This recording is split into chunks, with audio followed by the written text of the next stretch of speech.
Chapter 6, page 40. "Lily, please hold still," Mother said again. Lily, standing in front of her, fidgeted impatiently. "I can tie them myself," she complained. "I always have." "I know that," Mother replied, straightening the hair ribbons on the little girl's braids, "but I also know that they constantly come loose, and more often than not, they're dangling down your back by afternoon. Today, at least, we want to be neatly tied, and to stay neatly tied." "I don't like hair ribbons. I'm glad I only have to wear them one more year," Lily said irritably. "Next year I get my bicycle, too," she added more cheerfully. "There are good things each year," Jonas reminded her. "This year you get to start your volunteer hours. And remember last year when you became a 7, you were so happy to get your front button jacket?" The little girl nodded and looked down at herself, at the jacket with its row of large buttons that designated her as a 7. 4s, 5s, and 6s all wore jackets that fastened down the back, so that they would have to help each other dress and would learn interdependence. The front button jacket was the first sign of independence, the first very visible symbol of growing up. The bicycle at 9 would be a powerful emblem of moving gradually out of the community, away from the protective family unit. Lily grinned and wriggled away from her mother. "And this year you get your assignment," she said to Jonas in an excited voice. "I hope you get pilot, and that you take me flying." "Sure I will," Jonas said, "and I'll get a special little parachute that just fits you, and I'll take you up, too. Oh, maybe 20,000 feet, and open the door and—" "Jonas!" Mother warned. "I was only joking," Jonas groaned. "I don't want pilot anyway. If I get pilot, I'll put in an appeal." "Come on," Mother said. She gave Lily Ribbons a final tug. "Jonas, are you ready? Did you take your pill? I want you to get a good seat in the auditorium." She prodded Lily to the front door, and Jonas followed. It was a short ride to the auditorium, Lily waving to her friends from her seat on the back of her mother's bicycle. Jonas stowed his bicycle beside Mother's and made his way through the throng to find his group. The entire community attended the ceremony each year. For the parents, it meant 2 days' holiday from work. They sat together in the huge hall. Children sat with their groups until they went, one by one, to the stage. Father, though, would not join Mother in the audience right away. For the earliest ceremony, the naming the nurturers brought the new children to the stage. Jonas, from his place in the balcony with the 11s, searched the auditorium for a glimpse of Father. It wasn't at all hard to spot the nurturers section at the front. Coming from it were the wails and howls of the new children who sat squirming on the nurturers' laps. At every other public ceremony, the audience was silent and attentive, but once a year they all smiled indulgently at the commotion from the little ones waiting to receive their names and families. Jonas finally caught his father's eye and waved. Father grinned and waved back, then held up the hand of the new child on his lap, making it wave too. It wasn't Gabriel. Gabe was back at the nurturing center today, being cared for by the night crew. He had been given an unusual and special reprieve from the committee and granted an additional year of nurturing before his naming and placement.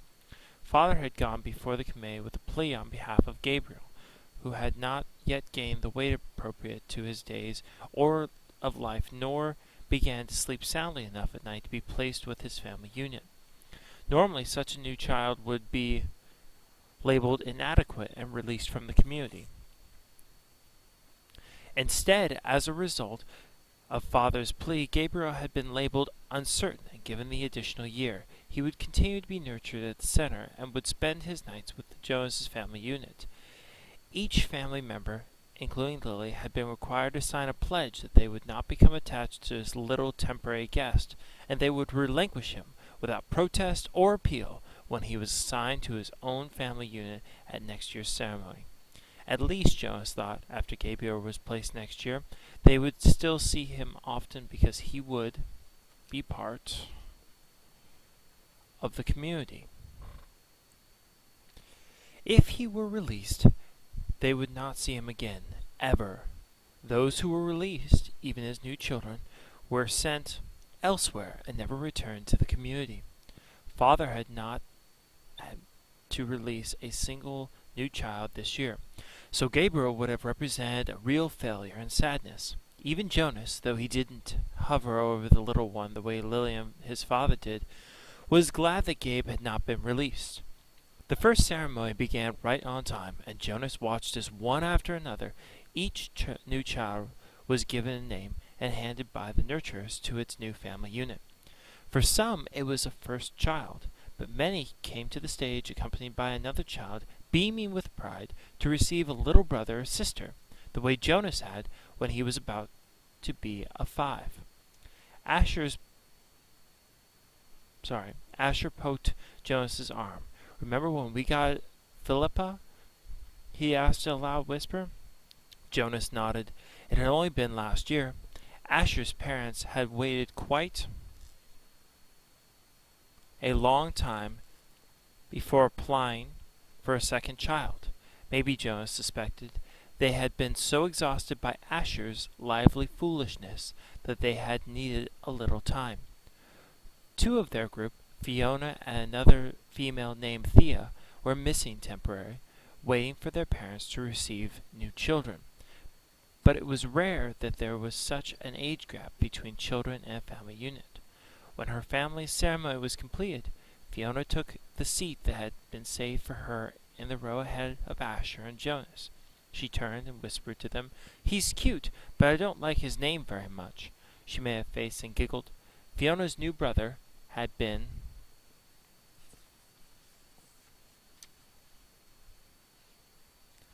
named Bruno. It wasn't a great name, Jonas thought, like Gabriel, for example, but it was okay.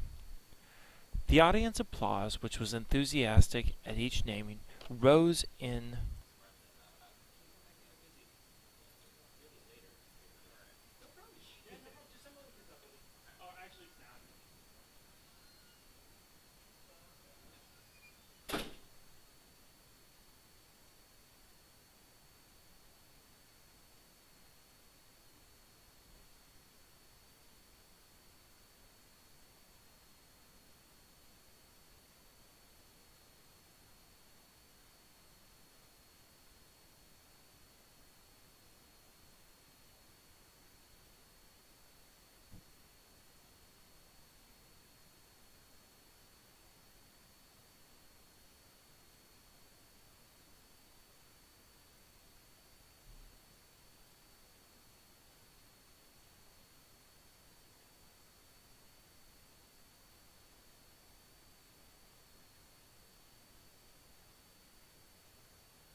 an exuberant swell when one parental pair, glowing with pride, took a male new child and heard him named Caleb.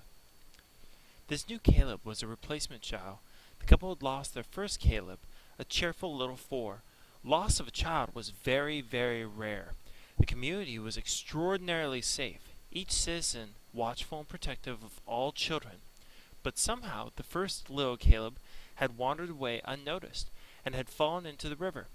The entire community had performed the ceremony of loss together, murmuring the name Caleb throughout the entire day, less and less frequently, softer in volume, as the long and somber days went on, so that the little 4 seemed to fade away gradually from everyone's consciousness. Now at this special naming, the community performed the brief murmur of replacement ceremony, repeating the name for the first time since the loss, softly and slowly at first, then faster and with greater volume, as the couple stood on the stage with the new child sleeping in the mother's arms. It was as if the first Caleb was returning. Another new child was given the name Roberto, and Jonas remembered that Roberto the Old had been released only last week. But there was no murmur of replacement ceremony for the little Roberto. Release was not the same as loss. He sat politely through the ceremonies of 2 and 3 and 4, increasingly bored as he was each year. Then a break for midday meal, served outdoors, and back again to the seats for the 5s, 6s, 7s, and finally, last of the first day's ceremonies, the 8s. Jonas watched and cheered as Lily marched proudly to the stage, became an 8, and received the identifying jacket that she would wear this year. This one with smaller buttons and for the first time pockets, indicating that she was mature enough to keep track of her small belongings. She stood solemnly listening to the speech of firm instructions on the responsibilities of 8 and doing volunteer hours for the first time. But Jonas could see that Lily, though she seemed attentive, was looking longingly at the row of gleaming bicycles which would be presented tomorrow morning to the 9s. Next year, Lily-Billy, Jonas thought. It was an exhausting day, and even Gabriel, retrieved in his basket from the nurturing center, slept soundly that night. Finally, it was the morning of the ceremony of 12. Now Father sat beside Mother in the audience. Jonas could see them applauding dutifully as the 9s, one by one, wheeled their new bicycles, each with its gleaming name tag attached to the back from the stage. He knew that his parents cringed a little, as he did, when Fritz, who lived in the dwelling next door to theirs, received his bike, and almost immediately bumped into the podium with it. Fritz was a very awkward child, who had been summoned for chastisement again and again. His transgressions were small ones always: shoes on the wrong feet, schoolwork misplaced, failure to stay adequately for a quiz, but each such error reflected negatively on his parents' guidance and infringed on the community's self of order and success. Jonas and his family had not been looking forward to Fritz's bicycle, which they realized would probably too often be dropped on the front walk instead of wheeled neatly into its port. Finally, the 9s were all resettled in their seats, each having wheeled a bicycle outside where it would be waiting for its owner at the end of the day. Everyone always chuckled and made small jokes when the 9s rode home for the first time. "Want me to show you how to ride?" older friends would call. "I know you've never been on a bike before." But invariably the grinning 9s, who in technical violation of the rule had been practicing secretly for weeks, would mount and ride off in perfect balance, training wheels never touching the ground. Then the 10s, Jonas never found the ceremony of 10 particularly interesting, only time-consuming, as each child's hair was snipped neatly into its distinguished cut. Females lost their braids at 10, and males, too, relinquished their long childish hair and looked on the more manly short style, which exposed their ears. Laborers moved quickly to the stage with brooms and swept away the mounds of discarded hair. Jonas could see the parents of the new 10s stir and murmur, and he knew that this evening, in many dwellings, they would be snipping and straightening the hastily done haircuts, trimming them into a neater line. 11s, it seemed a short time ago that Jonas had undergone the ceremony of 11, but he remembered that it was not one of the most interesting ones. By 11, one was only waiting to be 12. It was simply a marking of time, with no meaningful changes. There were no new clothing, different undergarments for the females, whose bodies were beginning to change, and longer trousers for the males, with a specifically shaped pocket for the small calculator that they would use this year in school. But those were simply presented in wrapped packages without any accompanying speech. Break for midday meal. Jonas realized he was hungry. he and his groupmates congregated by the